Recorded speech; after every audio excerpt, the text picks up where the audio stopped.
Cameroon, Bandung, Africa, Bandung, to the world, Bandung. Salut les amis et bienvenue sur votre plateforme. Ici, c'est votre frère, oui, un digne fils d'Afrique, d'ailleurs comme vous. Je salue tous les amis d'Afrique qui sont centrafricains. Oui, tous mes amis centrafricains qui sont en République centrafricaine et dans la diaspora. Je pense à vous. Je salue tous mes amis de la Guinée, de Sékou Touré, qui sont dans la diaspora et partout en Afrique. Je salue tous mes amis de la Guinée-Bissau, qui sont à Bissau et partout en Guinée-Bissau et dans le monde entier. Je salue tous ceux qui regardent, ceux qui aiment l'Afrique. Parce qu'il n'y a pas que des Africains qui aiment l'Afrique.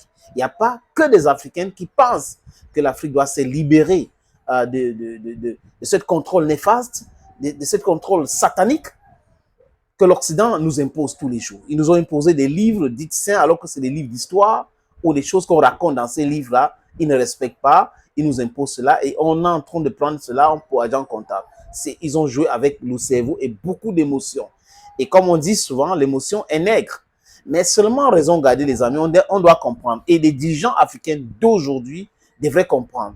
Je me réjouis d'ailleurs que certains comprennent ces choses-là. Ils ne sont pas dans l'ancienne génération comme les autres, où la peur du blanc était inculquée à eux en tant que jeunes. Ils avaient dit que quand un blanc dit quelque chose, ou un caucasien dit quelque chose, il faut prendre ça pour agent comptable. Non. Aujourd'hui, on doit être raisonnable. Nous devons utiliser notre cerveau. Ce qui est à l'intérieur ici, c'est le Medulla oblongata. On a le droit d'utiliser ça comme les autres, à bonne échéance. Et chercher notre liberté, chercher notre souveraineté, n'a rien à voir avec l'agressivité que les gens prétendent que nous avons. Nous ne sommes pas agressifs. Nous disons clairement que nous voulons notre indépendance économique. On a eu le simulacre d'indépendance politique et on nous a plongé dans une souffrance économique, stratégique, savamment pensée.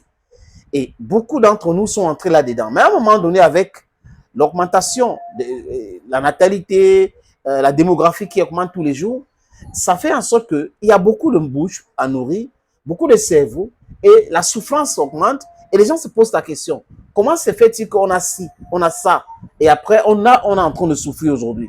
Et les gens qui n'ont pas tous ces éléments-là viennent puiser chez nous pour enrichir leur pays. Au nom de quoi nous devons continuer à accepter ce non-sens. Et là, certains, je dis encore, ont compris. Certains d'autres dirigeants ont peur parce que ce qui les intéresse, c'est leur pouvoir. Ils sont au pouvoir pour le pouvoir. C'est ce qui les intéresse. Pour leur clan, hein, et leur groupe mafieux, sectaire, je ne sais pas, c'est des sectariens même pour certains des amis. Let me just put it that way. En République centrafricaine, il y a eu beaucoup de mutations dans ce pays-là. Certains dirigeants qui ont été embastillés parce qu'ils ont voulu de l'indépendance économique de ce pays. D'autres, qu'on a créé des choses de toutes pièces comme Bokassa, par exemple, il était ceci, il était mangeur d'hommes, il faisait ceci. C'était le mensonge. Et tout ça a été orchestré par la France de Valéry Giscard d'Estaing qui aurait enceinté à l'époque la femme de Bokassa, qui aurait même arraché la femme de Bokassa. Donc, vous voyez, on a des gens qui prétendent nous donner des leçons, mais qui sont des criminels notoires. Et nous le savons tous aujourd'hui parce qu'on connaît la vraie histoire de notre continent qui est l'Afrique. On sait aussi, les amis, que les forces militaires étrangères qui sont sur nos territoires sont là pour créer des poches de désordre, pour pouvoir justifier leur présence militaire. Et en passant, c'est pour faire quoi? Piller de façon systématique nos ressources naturelles. On n'est plus dupe. On connaît toutes ces choses-là. En République centrafricaine, les amis, personne ne devrait être pauvre. En République centrafricaine, je répète encore. Parce qu'en termes de population et la superficie de ce pays-là, personne ne devrait être pauvre. En termes de la recherche du sous-sol, personne ne devrait être pauvre. Mais les gens sont pauvres, pourquoi? Parce que la République centrafricaine, on est centrafricain, donc c'est au centre de l'Afrique. S'il y a le désordre là-bas, c'est facile d'intoxiquer et de créer le désordre partout en Afrique. Voilà pourquoi la France, les Américains et tout, ont jeté les dévolus sur la République centrafricaine pour déstabiliser ces pays-là. Aujourd'hui, on a des dirigeants qui ont une certaine courage ou le courage certain Je ne sais pas, je peux dire ça comme ça. Mais ces dirigeants-là, M. Touadéra et ses autres collègues, ses amis, devraient savoir qu'il n'est pas question de faire comme les anciens, de peur de quoi que ce soit. La peur est plutôt de l'autre côté. C'est l'Occident qui a peur aujourd'hui. Donc, je ne comprends pas comment les gens vont accepter une coopération militaire avec les Américains. Moi, je ne comprends pas. Quand je regarde bien dans le monde, partout où les Américains sont passés, il y a eu le désordre. Tous les pays dans le monde où les Américains se sont installés, il y a eu le désordre après ou pendant leur séjour. Prenons le cas du Niger, avec une base de drones à Agadez. Il y a eu quoi au Niger? Le désordre total. Ils étaient avec SMP Bancroft en République centrafricaine. Qu'est-ce qui s'est-il passé? Pourquoi Bancroft est parti de la République centrafricaine? Et des histoires de mercenaires à longueur de journée. La France aussi était présente en République centrafricaine. Pourquoi la France est donc partie? Voilà les questions que les dirigeants actuels en République centrafricaine devraient se poser. Et faites très très attention. L'histoire de protéger son pouvoir à tout prix, à tous les prix, je pense que c'est révolu. Il faut penser l'intérêt du peuple. L'intérêt du peuple, c'est le plus important. On ne peut pas avoir, je répète, un pays immensément riche et paradoxalement pauvre. C'est quand même incompréhensible. La République centrafricaine devrait être comme la Libye de Gaddafi. C'est ça. Mais la France et les autres ont décidé d'appauvrir comme ils ont décidé sur beaucoup d'autres pays africains avec les sous-préfets imposés.